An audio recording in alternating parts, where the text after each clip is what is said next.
Mogoče številne inovacije in seveda tudi ustvarjanje zelenih delovnih mest. Mobilna aplikacija Trier, več kot odpadki, nas nauči, kako preprečiti oziroma ponovno uporabiti odpadke in jih tudi pravilno ločevati.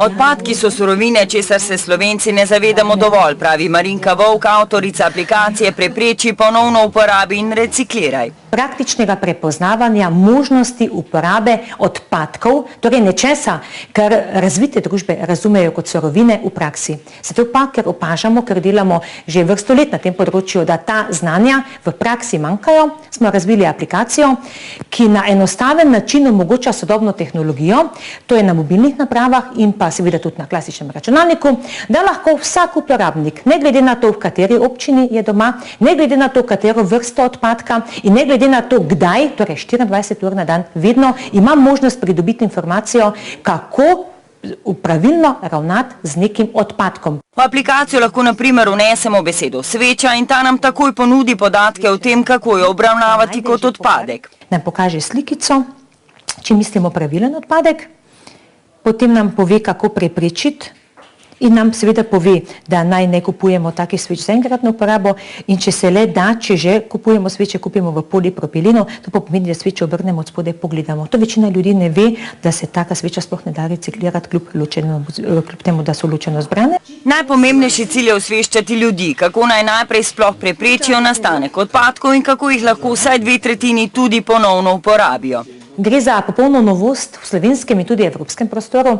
To je aplikacija, ki nam že z imenom pove več kot odpadki, da govorimo o surovinah, o virih, o izzivih in možnostih za zelena delovna mesta. Aplikacija z izrisom poti vodi do lokacije ustreznega zbirnega centra ter prikaže tudi pot do centrov ponovne uporabe. Naša zasnova je že šla v tej smeri, da ne produciramo odpadkov s osveščanjem, da lahko nadgrajujemo informacije, kot so recimo akcije, različne aktivnosti. To se vse tekoče vnaša v bazo in ne glede na to, kje uporabnik živi, ima te informacije vedno na voljo. Tako da je ta mobilnost tudi preko informacij zagotovljena in tekoča skozi vso leto. Do zdaj so idejo zagrabili v 20 občinah, kjer bodo njeno porabo tudi financirali. Občani jo bodo uporabljali brezplačno. Vse večje zanimanje pa prihaja tudi iz tujine. Gospa Vovk, vi ste bili včasih v politiki, zdaj vas vidimo, da delate zelo, zelo uporabne stvari. Politiko, če se ne motim, ste opustili in me zdaj zanima, na ta način ste se lotili zdaj te prenove razmišljanja v slovenski družbi in pravite, da boste s to inovacijo, s to aplikacijo in s tem, kar delate, spremenili in da to pomeni premik v smislu inovativnega razmišljanja tudi pri ravnanju z odpadki, ki so velik problem, ne samo pri nas, ampak tudi po svetu. Ja, tako je. Jaz se s politiko nikoli nisem preživljala, tako da je to bilo bolj kukanje, kaj in kako se da narediti, ta radovednost, ki pa se seveda lahko zlasti na področju podjetništva še tako potem izraža. Dejansko je to izziv sodobne družbe. Mi moramo vedeti, da v sedanjem času, tako kot živimo sedaj, da porabimo toliko surovin, toliko virov, to je nemogoče. Naslednjih 50 let bomo porabili 30% več in planet kot Zemlja to ne bo preživel. Zato ta aplikacija že z imenom, torej več kot odpadki, pove, da s tem privarčujemo, da gre za uporabo surovin, ki jih očitno danes še ne razumemo kot surovine, ampak kot odpadke. In obenem to predstavlja nova delovna mesta. To pa, da imamo vsi opravka z odpadki, ne glede na to, ali smo v gospodinstvu, ali smo v službi, ali smo otrok, kakor smo, pa pomeni popolna prisotnost v vsaki sferi družbe. In kaj je do sedaj manjkalo na tem področju?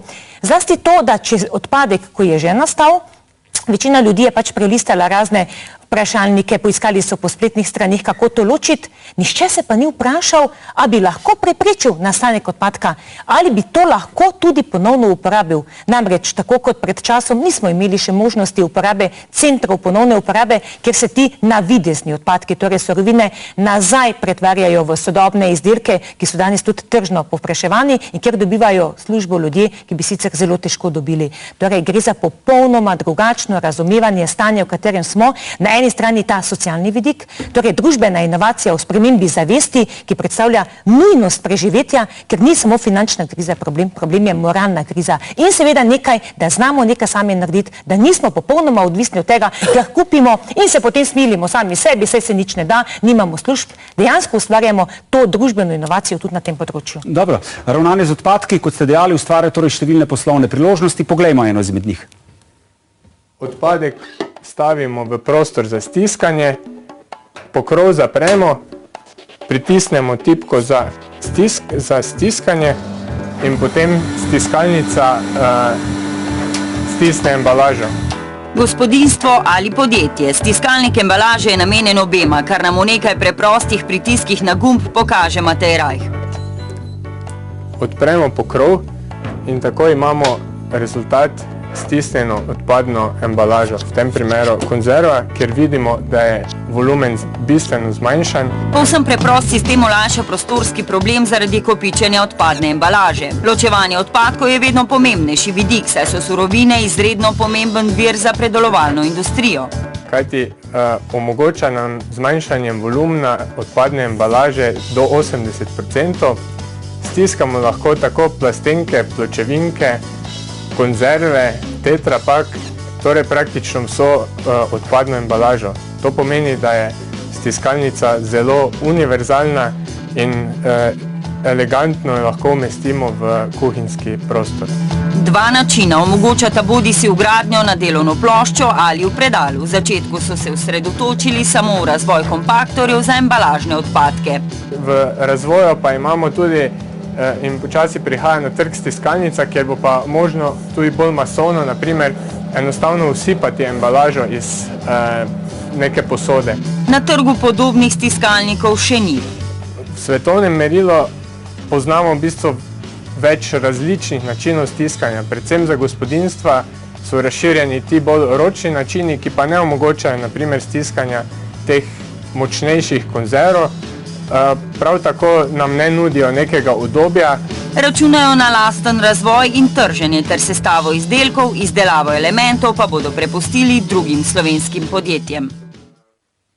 Gospa Vovk, vi zdaj razvijate aplikacijo, podobna tej aplikaciji Trier, tudi za otroke. Usmerili ste se na otroke. Kako bo izgledala ta aplikacija in zakaj na njih? Ja, zdaj ugotovili smo tudi s podjetjem programskim Probit Slovenskih Konjic, ki pomaga tudi pri tem razvoju, in oblikovalko Mojco, ki nam pomaga pri tem, da vendarle naredimo en korak naprej.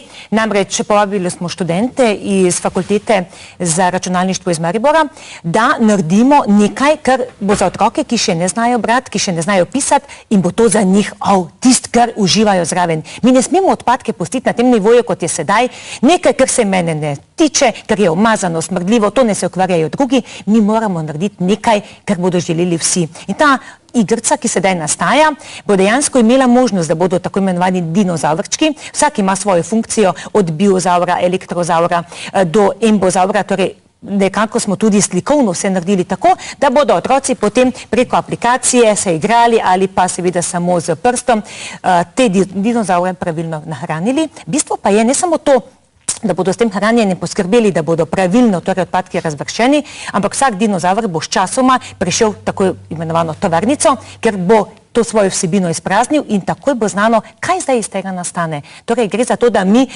nekako prikažemo smiselnost ločenega zbiranja, to tudi do sedaj manjka. Večina ljudi konča s tem, sej ne, se s tem nič ne dela, torej ta smiselnost je tukaj tudi zagotovljena in s tem ustvarjamo novo odgovorno družbo na mladih. Dobro, po oglasih sledi še predstavitev sistema Confidence.